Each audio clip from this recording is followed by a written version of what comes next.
Voici quelques informations pour réaliser un plan d'ensemble. Première chose, avoir à disposition évidemment l'assemblage. Voici l'assemblage dont je vais faire le plan. Il s'agit du coulisseau avec ces éléments qui y sont fixés.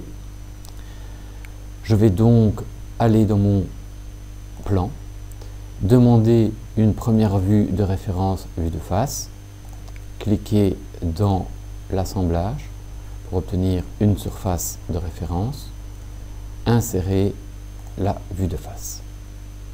Si l'échelle ne me convient pas, je peux changer dans les propriétés du calque. Pour rappel, on va le mettre à l'échelle 2 pour la suite du travail. J'applique. Mon plan est ainsi agrandi.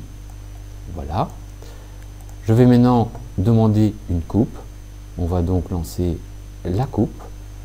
Je vais indiquer comme plan élément de référence, le plan va passer en fait par le centre de manière à rendre visible toutes les pièces.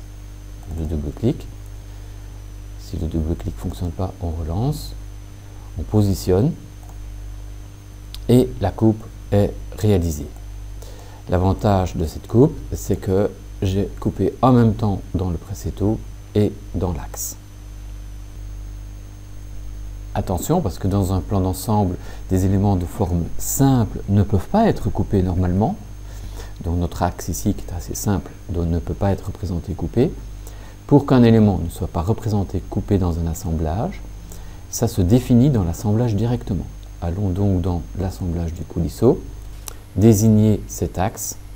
On va prendre les propriétés de l'entête d'axe. Propriétés. Il y a des propriétés de dessin, on prend l'onglet dessin, et on demande qu'il ne soit pas coupé dans les coupes. On va appliquer, on fait OK, on retourne dans la mise en plan. Voilà, une petite mise à jour est proposée, on va l'activer, et maintenant l'axe n'est plus coupé. Il corrige donc la représentation de manière à ce que l'objet soit représenté en vue pleine. Dans les paramètres de mise en plan, nous avons décidé que tous les traits devaient être affichés. Lorsqu'on regarde la vue de face, première vue qu'on a créée, effectivement ça pose parfois des petits problèmes, comme par exemple beaucoup de traits interrompus qui ne nous apportent rien. Comment faire pour les faire disparaître? Il suffit de prendre dans le cadre des propriétés de la vue et de demander simplement qu'on n'affiche plus par exemple les lignes cachées. Si on applique, voilà, on ne garde que les parties visibles. En fonction donc de la complexité de la vue, vous le faites ou vous ne le faites pas.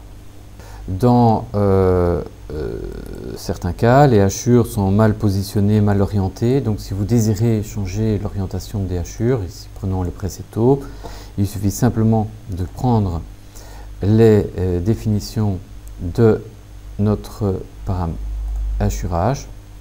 Voilà, on prend remplissage et on peut changer à notre guise l'orientation.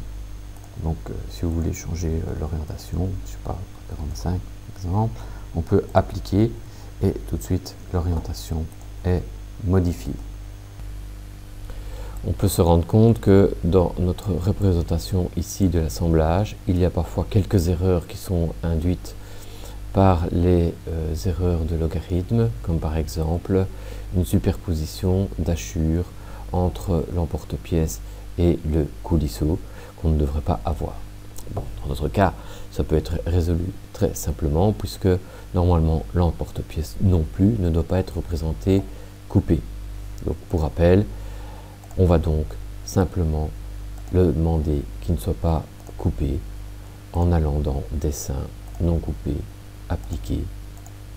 On retourne dans la mise en plan, une mise à jour est demandée, on l'applique et notre emporte-pièce maintenant est rendu visible et non coupé. La représentation est déjà un peu plus correcte.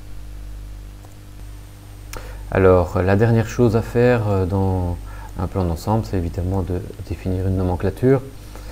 Alors, soit vous faites la nomenclature sur une feuille à part, soit vous utilisez les fonctions de CATIA. la seule chose que je vous demande au moins de réaliser, c'est évidemment de numéroter les pièces. Pour numéroter les pièces, il suffit d'aller dans chercher le bouton de désignation des numéros de pièces qui se trouve caché sur ce bouton-ci, numéro de pièces. Et puis ensuite, dans la vue qui vous intéresse, désigner ces différentes pièces pour leur donner un numéro. On va donc pointer la pièce. Alors, soit la pièce a déjà été numérotée dans l'assemblage lui-même pour créer une nomenclature automatique, soit vous n'avez pas. Donc, il vous proposera un numéro non. On peut changer donc ce numéro si vous voulez le mettre à votre goût. On va faire un OK. Je vais donc relancer la commande pour désigner la seconde pièce, pour lui mettre également un numéro. Un 1 lui avait été attribué, on va le changer, par exemple un 2. On relance la commande, on va désigner la troisième pièce. Vous voyez que là c'était un 2, on va remettre un 3. Voilà. La petite remarque, c'est que on constate que de nouveau il travaille en très fort. Donc pas oublier de s'assurer que par défaut on est en très fin. Si maintenant au lieu d'une flèche vous voulez indiquer un autre élément, vous pouvez prendre le petit point jaune qui indique l'élément et demander de changer la forme du symbole. Ici le symbole flèche, je peux par exemple mettre un point si vous le préférez.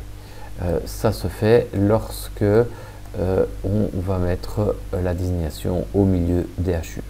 Ici on désigne la pièce avec une flèche, donc ce n'est pas nécessaire. On va donc remettre la flèche pleine telle qu'elle était auparavant.